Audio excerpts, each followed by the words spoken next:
अच्छा, Bismillahirrahmanirrahim and welcome to the lecture.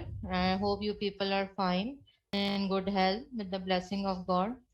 अच्छा, in the previous we have started the odontogenic tumors. अच्छा, तो सबसे पहले तो मुझे आप लोगों से रिक्वेस्ट ये करनी है कि आप लोगों ने काफी सारे जो स्टूडेंट्स वो एग्जाम में अपेयर नहीं हुए, जब भी लास्ट टर्म का एग्जाम था, तो उसके अंदर एक तो वो एग्जाम जो नहीं हुए वो आप लोगों का ही उसमें कितना सारा लॉस है, मुझे ये सबसे पहले डिस्कस करना है। क्योंकि द एग्जाम्स होते हैं इट्स फॉर योर बेनिफिट, उसमें आप लोगों की प्रैक्टिस हो जाती है और काफी चीजें जो है यू गेट टू नो के how you can appear in the exam. और दूसरा ये है कि I would like to share about the evaluation जो आप लोगों ने फिल किया है। उसमें थोड़ा सा ये था कि काफी सारे स्टूडेंट्स ने उसको सही फिल नहीं किया और काफी सारे स्टूडेंट्स ने उसको फिल नहीं किया।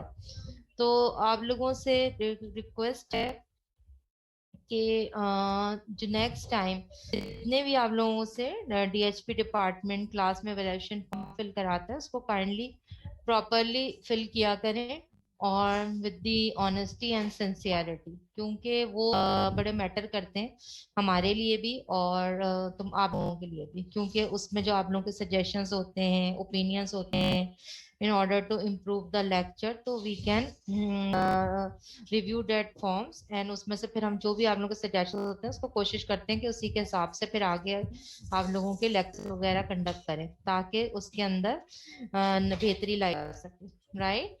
तो अब उसमें नेक्स्ट टाइम जो आप लोगों से वैल्यूएशन फॉर्म फिल कराए जाएंगे तो आई होप कि सारे स्टूडेंट्स जो है तो फिल करेंगे और उसको प्रॉपरली रीड करके प्रॉपर फिल करेंगे, ठीक है। क्योंकि काफी सारे फॉर्म जो कलेक्ट हुए प्रॉपरली फिल नहीं थे, जिससे जो ओवरऑल हमें एवेल्युएशन कंडक्ट करने में काफी प्रॉब्लम आई है दिस टाइम, राइट।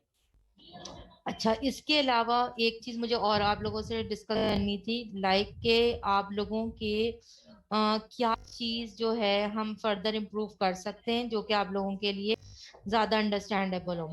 लाइक मैंने थोड़े से रिमार्क देखे थे उसके अंदर, लाइक आप यू पीपल वांट मोर ऑस्कीज एंड मोर बीसीक्यूज डिस्कशन, राइट।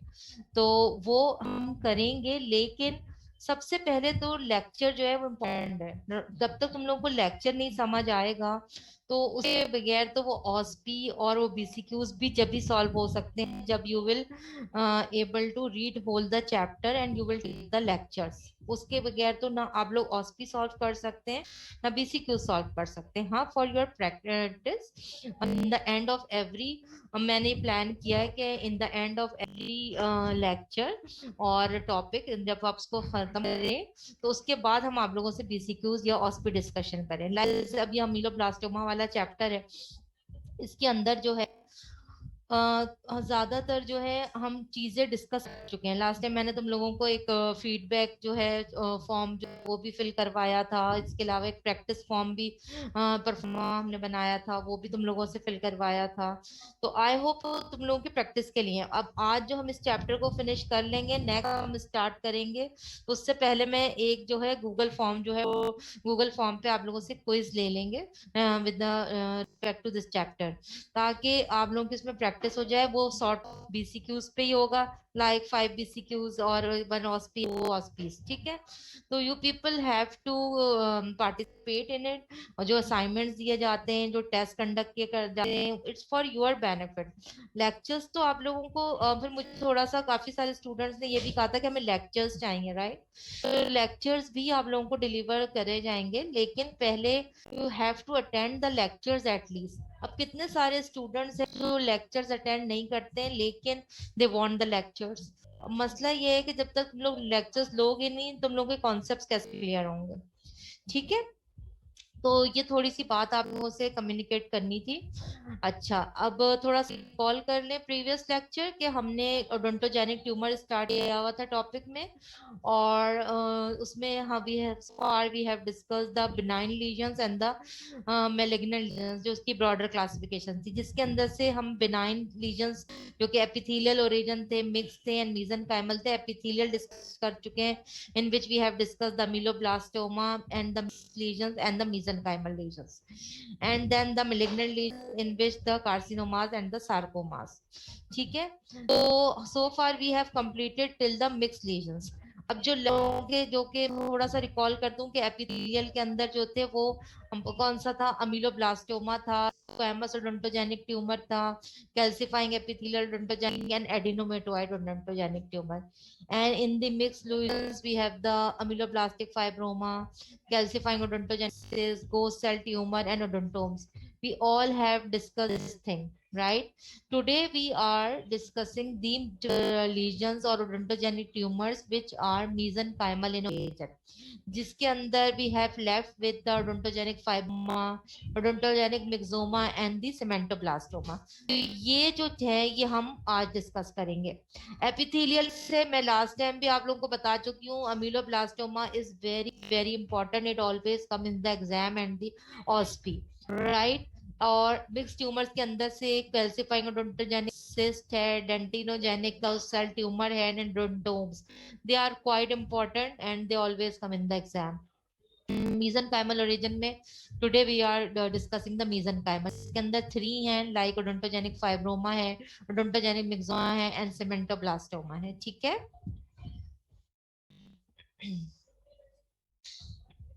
अच्छा सब हम डिस्कस कर चुके हैं, बस मेसेनकाइमल जो है अब हम डिस्कस करेंगे. और नेक्स्ट क्लास में हम एपिथेलियल ट्यूमर जो कि white lesion of oral cavity है वो स्टार्ट करेंगे. और उससे रिलेटेड डॉक्टर तौसा आप लोगों से डिस्कस कर चुके हैं व्हाइट लीजन्स. ठीक है, तो वो व्हाइट लीजन है वो प्री मैलिग्नेंट है, मैं आप लोगों से मैलिग्नेंट डिस्कस करूंगी.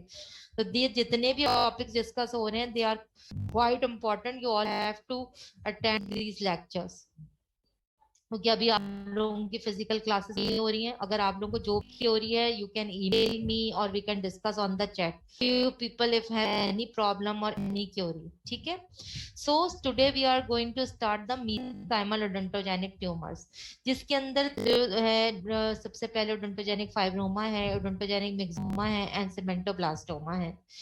What is odontogenic fibroma or central odontogenic fibroma? It's a peripheral or intraosseous central benign neoplasm which is derived from the connective tissue of odontogenic origin containing widely scattered islands and strands of embryonic odontogenic epithelium and calcifications. ठीक है, तो ये भी जो है like अमीलोब्लास्टोमा peripheral और इंट्रोओसियस benign in nature है and it drive from the connective tissue of odontogenic origin. अब ओडोंटोजेनिक ओरिजिन में जो कनेक्टिव टिश्यू ओरिजिन वो कोई भी हो सकता है, ठीक है ना, ड्राइव फ्रॉम दी पल्प हो सकता है, एनामल हो सकता है, जो भी एनामल फॉर्मिंग ऑर्गन्स होते हैं. It appears as a strands of embryonic odontogenic epithelium and calcifications. ठीक है, कैल्सिफिकेशंस जितने भी पिछले ट्यूमर्स हैं हम उन सब में डिस्कस कर चुके हैं कि क्या होती हैं. It's the depositions of the proteinous substances. ठीक है, जो कि calcified हो जाते हैं and it appears whitish or opaque on the radiograph, right? If we talk about the clinical features of the odontogenic fibroma, it is the if we talk about the site anterior to the first molar in maxilla and posterior to the first molar in mandible. ज्यादातर जो fibroma के lesions मिलेंगे वो क्या होंगे, anterior to first molar, यानी it can involve the premolar region and the maxillary anterior region. If we talk about the posterior region, so it will be most posterior to the first molar region in the mandible. Females are more predominant as compared to the male in this disease, and age group is 20 to 40 years. As if we compare it with the ameloblastoma, it is also a slow enlarging painless jaw swelling with the cortical expansion, right? अच्छा, अब इसके अंदर हम देख सकते हैं कि जो पोस्टीरियर एंटीरियर रीजन में सारी स्वेलिंग जो है नजर आ रही है, राइट. और मोस्ट कॉमनली मैक्सिला के अंदर anterior to the molar region है and it involving the whole of the palate. If we talk about the radiographic features, so it is usually unilocular or multilocular radiolucency. जितने भी odontogenic tumours हैं जो कि we have discuss so far, they are either unilocular और multilocular. ये तो आप लोग की अंडरस्टैंडिंग डेवलप हो जानी चाहिए कि what is mean by the unilocular and the multilocular radiolucencies. ठीक है, and well defined corticated borders and the roots of the involved tooth may be resolved or displaced of the displacement of the adjacent teeth. ठीक है, ज्यादातर जितने भी tumours होते हैं उसके अंदर क्या होता है कि जो इन्वॉल्व टूथ होता है उसकी रूट में क्या होता है, रिजॉर्प्शन हो रही होती है या फिर displacement of the adjacent teeth. जैसे जैसे ट्यूमर इनलार्ज होता है तो वो जो सराउंडिंग टीथ होंगे उनको क्या करेगा, या तो रूट रिजॉल्व करेगा या फिर क्या करेगा, जो उसके सराउंडिंग में टीथ होंगे उनकी डिस्प्लेसमेंट करेगा। And there would be a calcified material may produce which shows the mixed radiolucent and opaque appearance। ठीक है, जिस डिजीज के अंदर जिस ट्यूमर के अंदर कैल्सिफिकेशन होगी वो कैल्सिफिकेशन जो है either appear as a radiolucent, calcification ज्यादातर रेडियो ओपेक नजर आती है, ठीक है, but there surrounded region may be radiolucent and whole of the lesion may be radio, right. अच्छा, ये जो है इन्वॉल्व टूथ है और ये इसके अंदर मिक्स लीजन नजर आ रहे हैं, वाइटिश लीजन भी नजर आ रहा है और सराउंडिंग जो है वो हल्की सी रेडियोलुसेंस भी नजर आ रही है।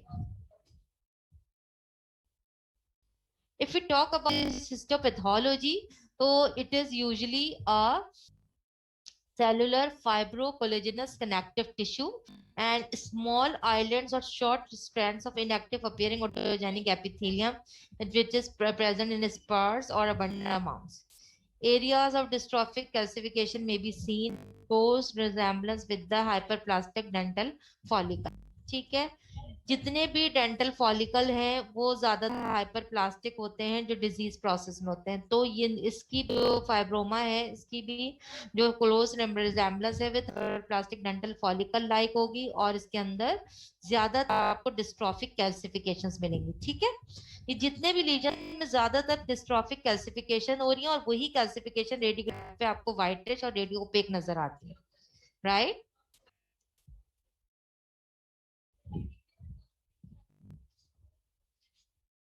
ठीक है, इसके अंदर ये तरीके से नेस्टेमोजिंग कॉर्ड्स नजर आ रही हैंगी जो हमने बात की थी, कोलन स्ट्रैंड्स हैंगे इस तरीके से, ठीक है, और उसके अंदर रेंज है। Next, the mesenchymal origin pathology is the odontogenic myxoma।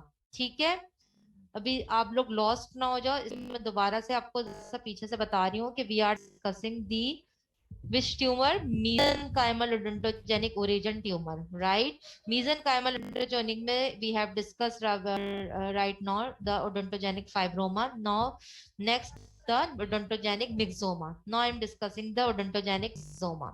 ठीक है,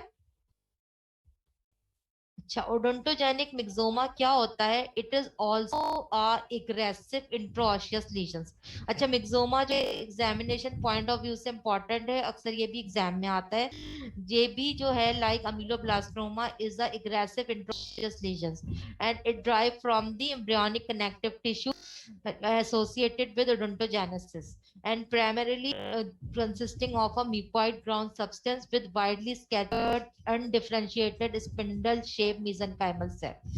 इसमें जो मोस्ट इम्पॉर्टेंट बात रखने की याद है वो ये है कि it is aggressive intraosseous lesion derived from the embryonic connective tissue and it consists of a mucoid gross substance with undifferentiated spiral mesenchymal cells। अगर किसी बीसीक्यू में आता है कि aggressive lesions which consist of mucoid grown substance with widely scattered spindle shaped mesenchymal cells, what would be a diagnosis? तो it would be a myxoma।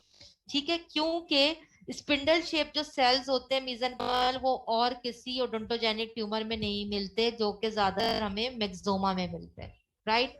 तो ये एक आप लोग जहन में याद रखो कि histology is very very important, you all have to know the histology of every lesion. No doubt oral pathology में सिस्टोपैथोलॉजी बहुत सारी मिक्स हो जाती है, लेकिन तुम लोग अभी जो है अपने जो है जो लेक्चर्स पढ़ाए जा रहे हैं उनको फोकस करके अभी से सारी हिस्टोलॉजी साथ साथ पढ़ो ताकि at the end you can not mix the histopathology, right.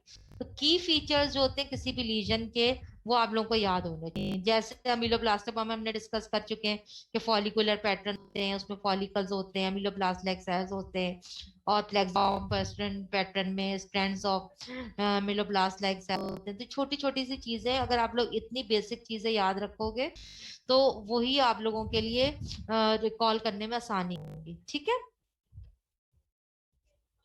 If you talk about the clinical features of myxoma, तो it अगर देखें तो molar region of the mandible में मोर कॉमन होगा, और एज ग्रुप जो होगा, mean age group would be 30 year, more common in the young adults, right.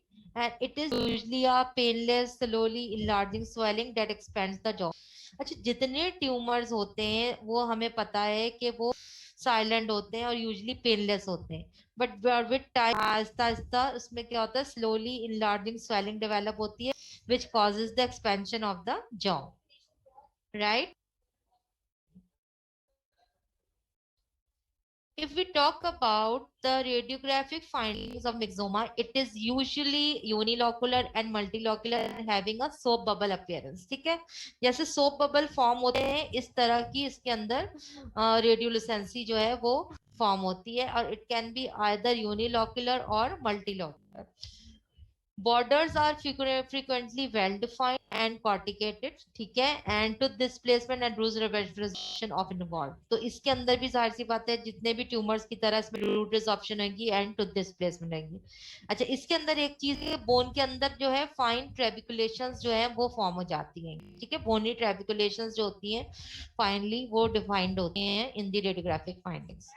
ठीक है, ये जैसे इसके अंदर अगर हम देखें तो this is the radiographic slide in which you can see the soap bubble appearance like multilocular है। इसके अंदर इस तरह से देखिए लॉक्यूल्स बने हुए हैं। ठीक है, और इसने इन्वॉल्व टूथ को क्या किया, डिस्प्लेस किया हुआ है। ठीक है, 6 इधर डिस्प्लेस हो गया है और 7 इधर डिस्प्लेस हो गया है। ठीक है, और इसके अंदर एक इम्पैक्टेड टूथ भी पड़ा हुआ है।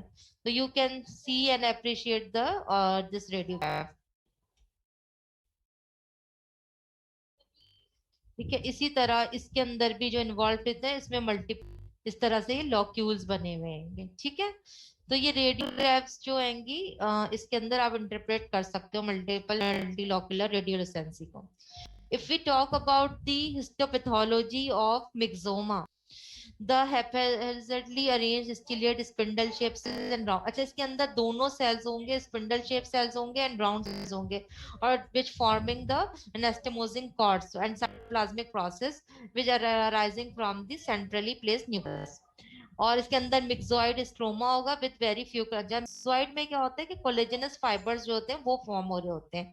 ठीक है, and connective tissue rich in the ground substance and odontogenic epithelial cell may be observe in the ground substance. तो इस पैथोलॉजी में याद रखने वाली बात ये है कि इसके अंदर मिक्स सेल्स होते हैं, सेल्स होंगे एंड राउंड सेल्स भी होते हैं और स्पिंडल भी होते हैं, और इसके अंदर मिक्सोइड स्ट्रोमा होता है which is by the collagenous fibres. तो इसके अंदर ज्यादातर जो लेयर होती है वो कोलेजनस फाइबर्स की होती है। ठीक है, मिक्सोमा की ये की फीचर्स हैं जो कि आप लोगों को याद रखने हिस्टोपैथोलॉजी। ठीक है, इस तरीके से इसके अंदर ये कोलेजनस ये फाइबर्स बन रहे हैं ये सारे, इस तरीके से स्ट्रेस स्ट्रेस एनास्टोमोसिंग कॉर्ड्स हैंगी जो फाइबर्स बना रही हैंगी, राइट। ये इसकी हिस्टोपैथोलॉजिकल डायग्राम है।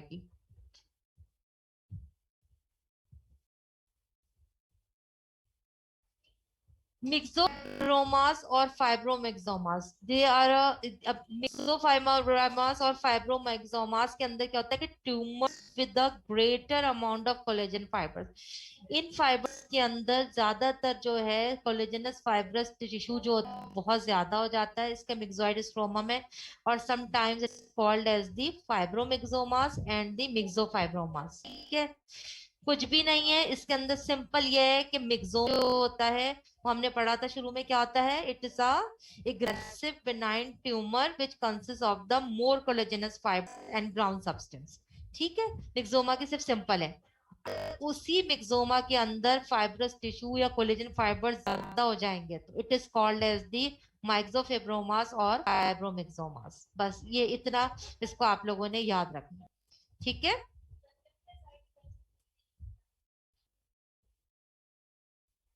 नेक्स्ट है सीमेंटोब्लास्टोमा।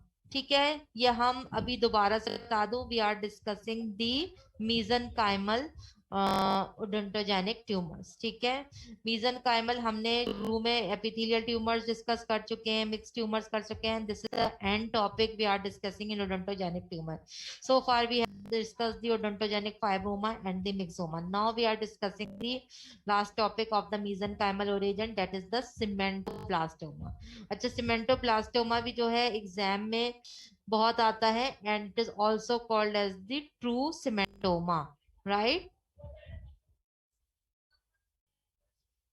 सीमेंटोब्लास्टोमा क्या होता है? It is a benign well circumscribed neoplasm of cementum like tissue growing in continuity with the apical cemental layer of molar or premolar that produces a expansion of cortical plates and pain. It is a benign but well circumscribed plasm of cementum. ठीक है, ये ज्यादातर cementum origin होता है और benign in nature होता है, and it is continuous with the apical cemental layer of the molar or either premolar. ठीक है, molar regions के अंदर cementoblastoma बहुत ज्यादा मिलता है। अभी आगे मैं आप लोग पिक्चर शो करूंगी तो you will get to know कि किस तरह नजर आता है। If we talk about the clinical features of cementoblastoma, the main age group is the 20 years. यानी कि इससे हमें क्या पता चला कि it is more common in the young adults and the children, and its site is posterior mandibular region, particularly involving the molar or premolars.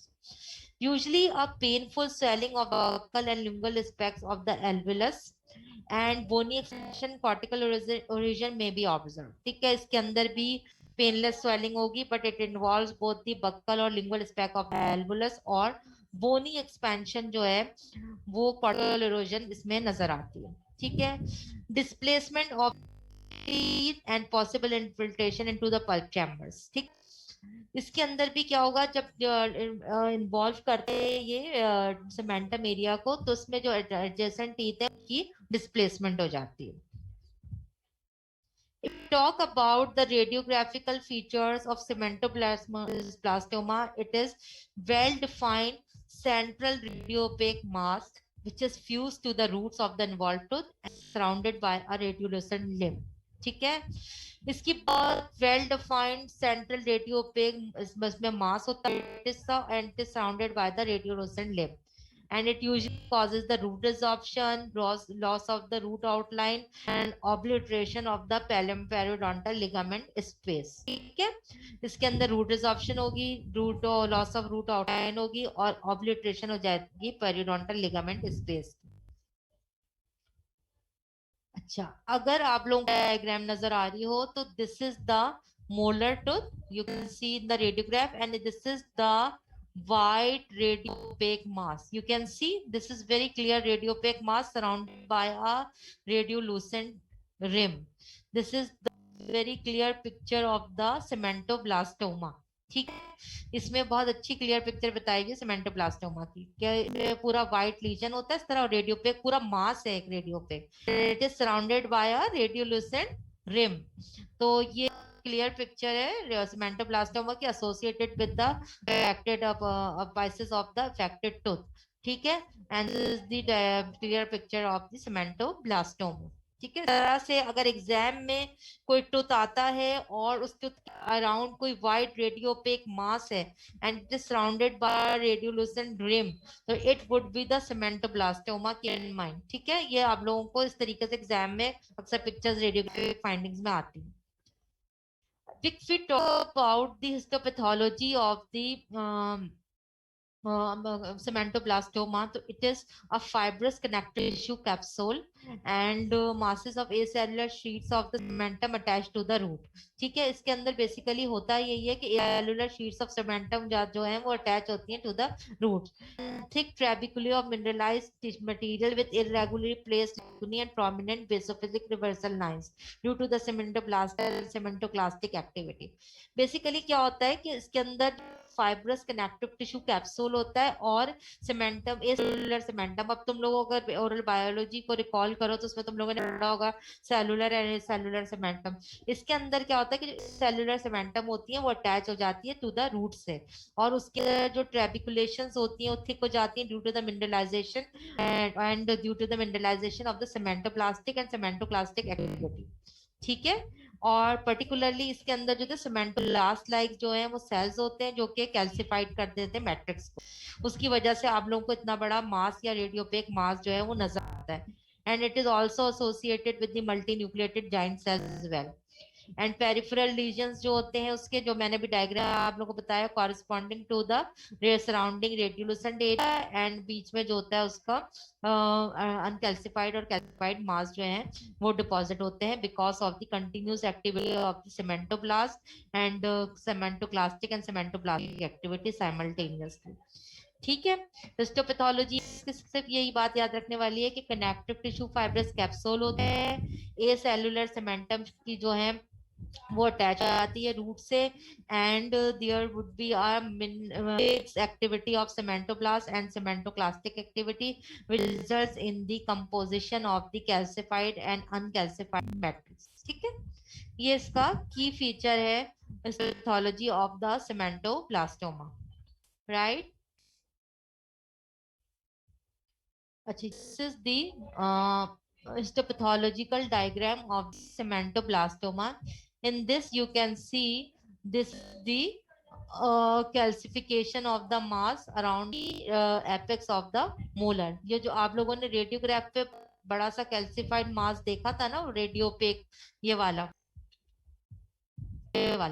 ये जो मास नजर आ रहा है, ठीक है, ये मास जो है इसी की अगर आप देखें ये हिस्टोलॉजी है।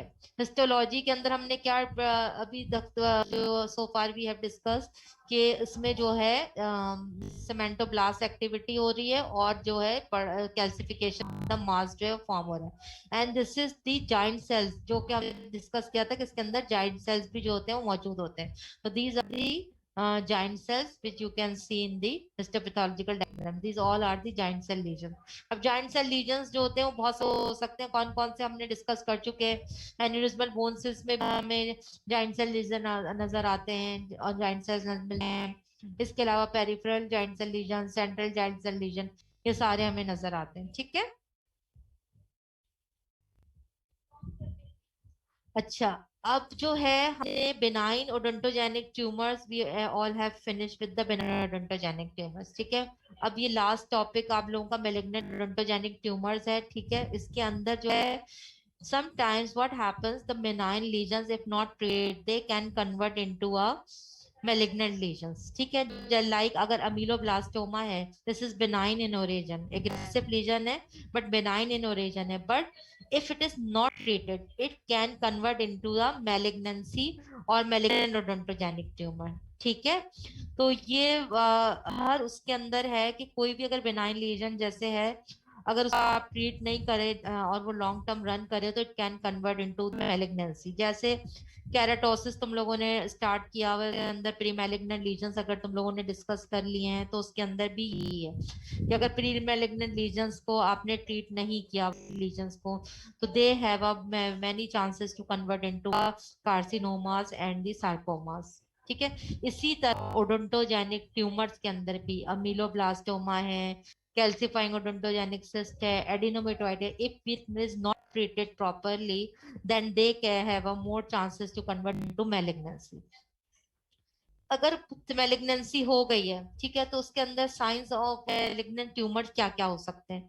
सबसे पहले क्या होगा, उसके अंदर एक्सटेंसिव बोन डिस्ट्रक्शन हो सकती है, टीथ मोबिलिटी हो सकती है, नॉन हीलिंग सॉकेट हो सकता है, patient complain of mucosal ulceration and the paraesthesia of that lesion. ज्यादातर पर्टिकुलरली अगर मोलर रीजन्स वगैरह प्री मोलर में तो paraesthesia of the trigeminal nerve हो सकता है एंड लिम्फेडेनोपैथी।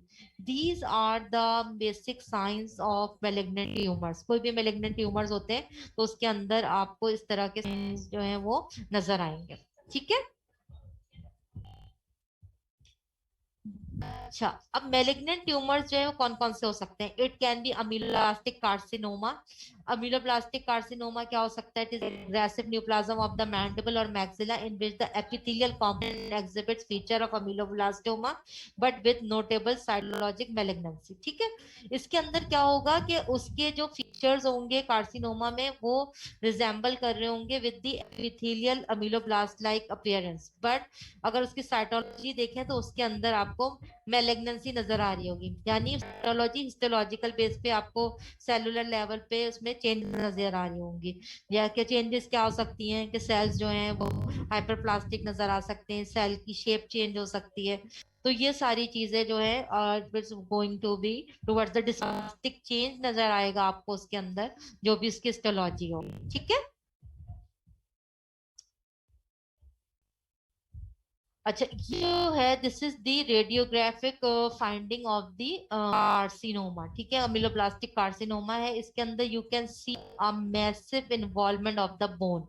आप अगर देखो तो इसने जो है पूरा ये पोस्टीरियर रीजन से इतना बड़ा एक रेडियोलुसेंट लीजन लोगों को नजर आ रहा होगा, और इसने पूरी मैंडिबल को इन्वॉल्व किया, इवन के जो इंफीरियर मैंड, because this is a carcinoma and carcinoma is very aggressive and it can distract and damage all of the mandible, mandible को डिस्ट्रक्शन कर देता है। और आप देखो इसके अंदर nothing is left in between. ठीक है, इसके अंदर पूरी बोन डिस्ट्रक्शन हो चुकी है। ठीक है, तो इस तरह से कार्सिनोमा की जो इन्वॉल्वमेंट होती है पूरे मैंडिबल को खत्म कर देती है। ठीक है, इस तरह इसके अंदर ये हाइपर प्लास्टिक और हाइपर क्रोमेटिक सेल्स जो है वो नजर आ रहे हैं। अगर डिस्प्ले के फीचर्स आप लोगों को याद हो तो उसमें हाइपर क्रोमेटिज्म आता है, डबल न्यूक्लियाई हो जाते हैं। तो ये सारे इसकी हिस्टोलॉजिकल फाइंडिंग्स रहेंगे। अच्छा, next is the malignant ameloblastoma, जो मैं बात कर रही थी कि अगर benign ameloblastoma is not treated तो it can convert into the malignant अमीलोब्लास्टोमा।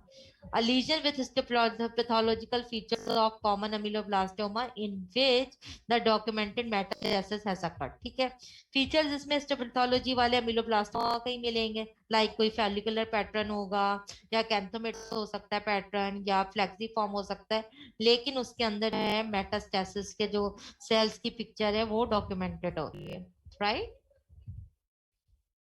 फिर हमारे पास मेलिग्नेंट लीजन्स के अंदर आ जाता है primary intraosseous squamous cell carcinoma. ठीक है, अच्छा primary intraosseous squamous cell carcinoma में क्या है कि squamous cell carcinoma in the mandible और maxilla with no indication that it is originated from surface epithelium or that is metastasized from another side। अच्छा, metastasis क्या होता है कि एक लीजन जो एक लीजन जो है it move towards the side और डिस्टेंट साइड। ठीक है, अगर कैल्सिनोमा सपोज आपका माउथ से डेवलप हुआ है और it can go to the lungs, तो it is the metastasis to the other side. तो इसी तरह जो स्क्वैमस सेल कार्सिनोमा होता है प्राइमरी, उसमें मैंडिबल और मैक्सिला में कॉमन होता है, लेकिन उसमें क्या होता है कि सरफेस एपिथेलियम में समटाइम्स उसकी ओरिजिनेशन लॉस हो जाती है और वो मेटास्टेसिस हो जाता है फ्रॉम द अदर साइड। ठीक है, and this can cause the expansion of the jaws and show rapid growth and may cause pathological fractures. ठीक है, अब इसमें क्या होता है कि जो एक कार्सिनोमास होते हैं, हमें भी पता है जितने भी मेलिग्नेंसीज होती हैं they are quite rapid growth and quite aggressive। ठीक है, and they cause the expansion of the jaws and it may cause the pathological factors, जैसे ये वाला था, ये वाला अच्छा खासा मैस कार्सिनोमा है। ठीक है, और इसने क्या किया, पैथोलॉजिकल फैक्टर से यही मुराद है कि जो पूरी बोन इन्वॉल्व हो जाएगी और ये जो इसकी jaw line inferior order of the mandible है ये पैथोलॉजिकल फ्रैक्चर्ड हो गया है। ठीक है, पैथोलॉजी ने इसको डैमेज कर दिया, फ्रैक्चर कर दिया, तो ये whole of the mandible damage हो सकता है। अब इसमें क्या हो सकता है कि ये पूरा मैंडिबल आपको निकालना पड़ेगा। ठीक है, यहाँ से रिसेक्शन करना पड़ता है, ये whole segment will be loss. तो ये इसलिए खतरनाक होते हैं ये aggressive ट्यूमर के, आपका पूरा जॉ खत्म हो जाता है एंड यू हैव टू फिर इन रिप्लेसमेंट आपको ये पैथोलॉजी निकालनी पड़ती है and then you have to any graft in it, और आपको कहीं से भी डिस्टेंट साइड से बोन रिप्लेस करके लगानी होती है। तो इस वजह से carcinomas and sarcomas are very dangerous. ठीक है, ये इसकी हाइपरक्रोमेटिज्म ऑफ द सेल्स है जिसमें मोर साइटोप्लाज्मिक रेशो है, मोर सेलुलर इन्वॉल्वमेंट है। तो ये सारी इसकी हिस्टोलॉजी है मेलिग्नेंट कार्सिनोमा की। Then the another malignant tumor of odontogenic origin. It is a clear cell odontogenic tumor. This is a rare tumor, but it is malignant in nature, and it has a potential to spread to the regional lymph node and distant metasite.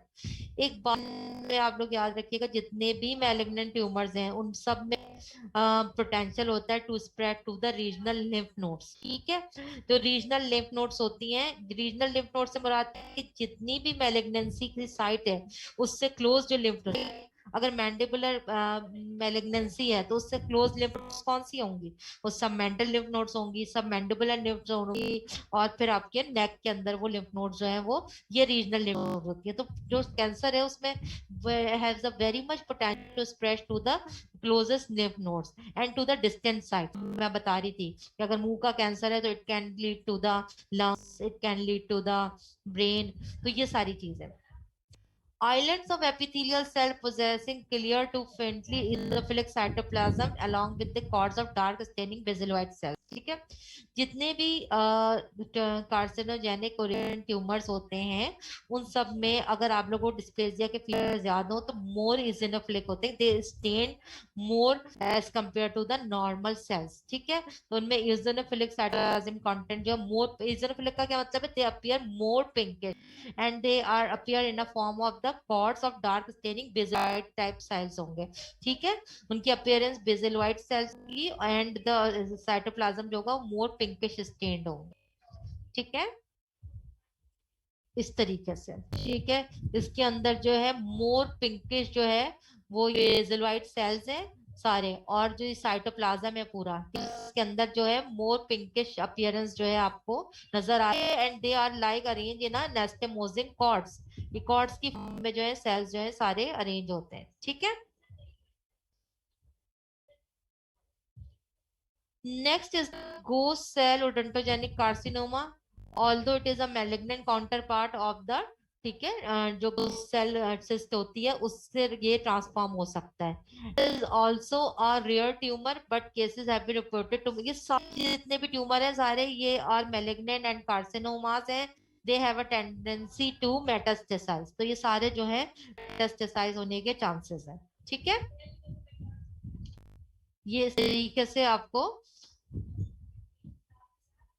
इसके अंदर ही ghost sales जो हैं ये नजर आ रहे हैं। ठीक है, बड़े बड़े। देन द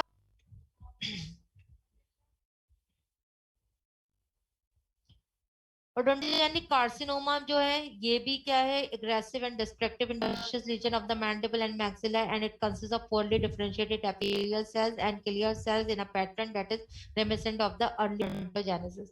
जितने भी ओडोंटोजेनिक कार्सिनोमास होंगे वो एग्रेसिव होते हैं और डिस्ट्रक्शन ऑफ बोन कॉज करेंगे, either it involve the mandible और मैक्सिला। एंड इनकी जो एपिथेलियल लेयर होती है, जितने भी लिग्नेंट ट्रांसफॉर्मेशन कार्सिनोमास होते हैं, इनकी जो एपिथेलियल ओरिएंटेशन होती है मैलिग्नेंसी में वो सब लॉस हो जाती है। ठीक है, अब और उनकी अर्ली जो है ओडोंटोजेनेसिस एज के अंदर। If you talk about the treatment of the malignant odontogenic treatment क्या है, सारे जितने भी malignant odontogenic is generally along with the lines of the oral squamous cell carcinoma and excision with a wide margin to ensure the clearance।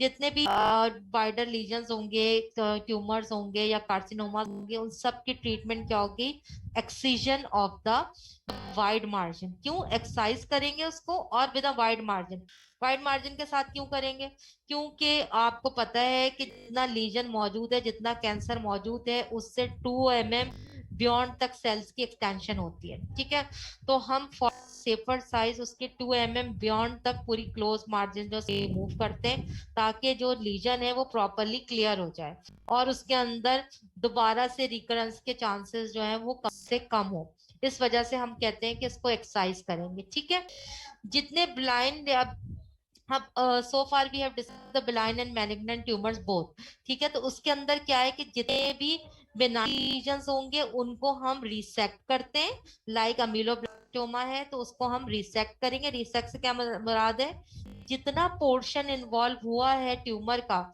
उसको हम remove कर देंगे। ठीक है, और जितना ट्यूमर स्पेस बन गई है उसको आप रिप्लेस करेंगे किसी ग्राफ्ट से।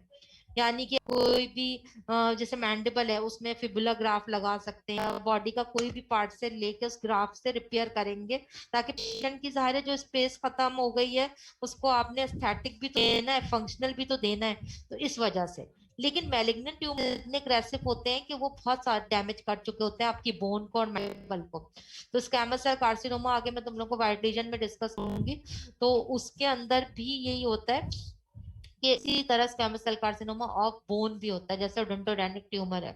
तो इसके अंदर भी एग्रेसिव लीजन होता है, जितने भी मैलिग्नेंट ट्यूमर्स है इन सब के अंदर हमें वाइड एक्सीजन करना होता है विद अ वाइड मार्जिन, ताकि उसकी प्रॉपर क्लियरेंस हो सके। ठीक है। अच्छा, अब ये है कि so far we have completed the odontogenic tumours. अब तुम लोगों को ओडोंटोजेनिक ट्यूमर्स में अगर कोई चीज ना समझ आई हो तो just reply me on the chat. I am very much concern कि तुम लोगों को हर चीज क्या चीज नहीं समझ आ रही, क्योंकि मैंने कुछ रिमार्क्स देखे थे एवल्यूशन फॉर्म में। तो मुझे ये है कि अगर कोर्स आउटलाइन से रिलेटेड तुम लोगों ने कुछ एक चीज पूछी हुई थी उसके अंदर कि क्या चीज नहीं समझ आएगी, अगर उससे रिलेटेड तुम लोगों को कुछ क्वेश्चन है, अगर कोर्स आउटलाइन पता करना चाह रहे हो, तो हम तो जो स्टडी गाइड में तुम लोगों के कोर्स आउटलाइन के अकॉर्डिंगली ही सारी चीजें स्टेप बाय स्टेप तुम लोगों को वाइज करा रहे हैं। ठीक है। अगर still so far you people any confusion, तो you are free to ask and discuss, तो हम उसमें पढ़ लेंगे। इसके अलावा इसके बाद अब मैंने ये खत्म कर दिया है तुम लोगों का ओडोंटोजेनिक ट्यूमर का chapter. benign tumors we have discussed, malignant tumors we have discussed. In the next class I will take the 5 minutes, तुमका एक गूगल फॉर्म पे क्विज सा होगा, उसके अंदर तुम लोग को बीसीक्यूज जो है अमीलोब्लास्टोमा से रिलेटेड हो सकते हैं और ओडोंटोमा से हो सकते हैं। तो ये तुम लोग थोड़ा सा ना पढ़ के आना क्लास में, तो वो इट्स फॉर योर बेनिफिट, जैसे तुम लोग कहते हो ना। तो उसमें मैं बीसीक्यूज भी तुम लोगों से डिस्कस करूंगी इंशाल्लाह, ताकि लोगों को जो है बीसीक्यूज में अगर कोई प्रॉब्लम हो रही है सॉल्व करने में या ऑस्पी, तो we can discuss with you people. और इसके बाद तुम लोग अगर कुछ और तुम लोगों को लेक्चर्स में कोई इम्प्रूवमेंट चाहिए कुछ है, तो कैन डिस्कस विद मी। तो अब हम उसको जो है डिपार्टमेंटल वाइज कोई भी प्रॉब्लम है, कोई भी लेक्चर नहीं समझ आ रहा है, तो हम उसको दोबारा रिवाइज कर लेंगे। राइट।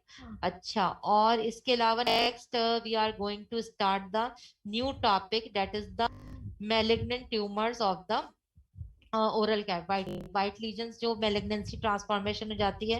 डॉक्टर तौसीफ हम लोगों को कैरोटोसिस स्टार्ट कराया हुआ है, उसके अंदर मेलिग्नेंट लीजन्स तक वो कवर करेंगे।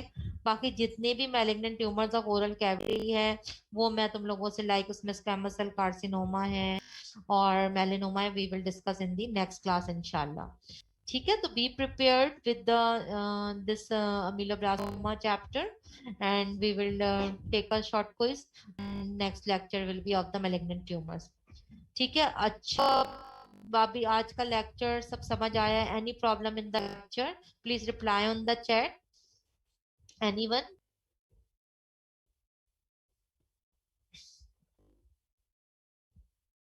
कोई चीज so far you people are not getting it और नॉट अंडरस्टैंडिंग, तुम लोग कुछ पूछना चाह रहे हो, please reply on the chat.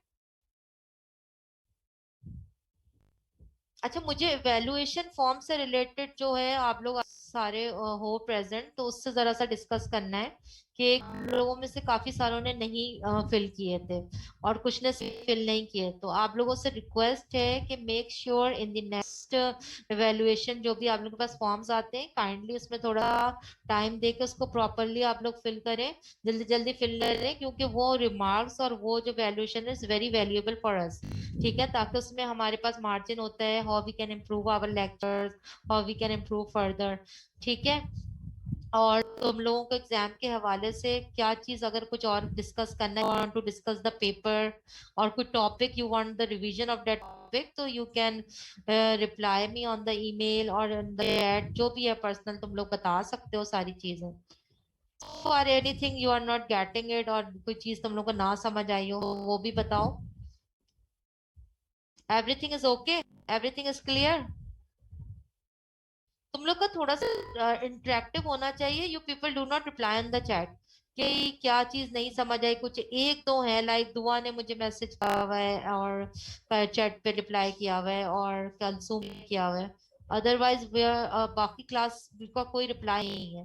तो the lecture should be interactive and if you have any queries and problem तो you can share on the chat, you are free to ask and free to share. अब तो बताओ chat पे everything is okay.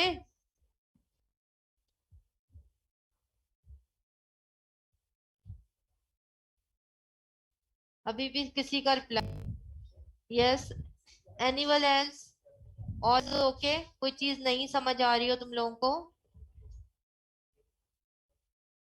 Okay, Hamza and Fazila. Okay, nice. Yes, I can see, no I can see your reply. ठीक है। Please तुम लोगों को lectures, मैंने मुझे थोड़ा सा ये कंसर्न था कि तुम लोगों को कुछ प्रॉब्लम थी with respect to the topics and curriculum. If you have any problem, अच्छा मुझे एक चीज मुझे आप लोगों से भी डिस्कस करनी थी कि कुछ स्टूडेंट्स ने ये कहा था कि हमें जेएसएम में जैसे कोर्स आउटलाइन है उस तरह हमें जो है टॉपिक्स पढ़ाए जाए। असल में देखो, जेएसएम की जो कोर्स आउटलाइन है उसी के अकॉर्डिंगली ही आप लोगों के स्टडी में चैप्टर्स मेंशन है।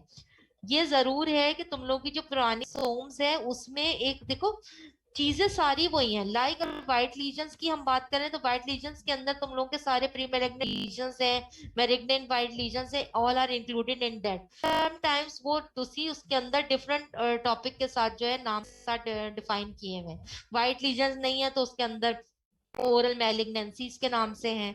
तो वो सारी चीजें एक ही हैं। ठीक है।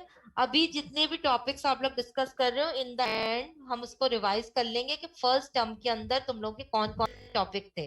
अगर तुम लोगों को उसके अंदर कोई कंफ्यूजन होगी तो उसको हम दोबारा से डिफाइन कर देंगे कि भाई ये टॉपिक्स तुम लोग फर्स्ट टर्म के थे, ये सेकंड टर्म के थे। और इस नई बुक जो सोम की है और पुरानी, तुम लोग के टॉपिक्स दोनों उसी में से मिला के लेक्चर्स में कवर करा रही हूँ।